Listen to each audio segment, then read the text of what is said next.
બનાસકાંઠાના ભાભરમાં માર્કેટિંગ યાર્ડની ઘોર બેદરકારી. આગાહી છતાં માર્કેટિંગ યાર્ડે ખેડૂતોને અગાઉથી સૂચના આપી નહીં.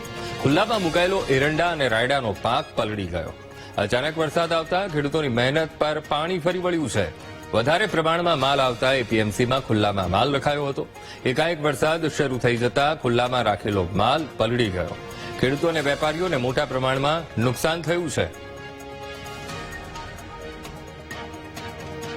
વરસાદ આવ્યો, વધારે પડતું નુકસાન છે. માલ બધા પલળી ગયા છે. જીરું, રાયડું, એરંડા, આ પોતાની 150 બોરી એરંડા પલળ્યા છે. હવે આનો વેપારી ગમે એવી રીતે ભાવ આપશે કઈ રીતે અમને? મોટી આશા હતી, મોટા ખર્ચા જ છે.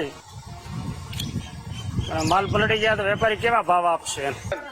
નુકસાન તો મારી વાત સાંભળો, તમને નજરે તમને પત્રકારોને બી દેખાય છે. વેડિયાવાળાની માધ્યમથી કોરે કે વેડિયાવાળા પોતે માધ્યમથી તમે જુઓ રહ્યા કે નુકસાન તો છે જ.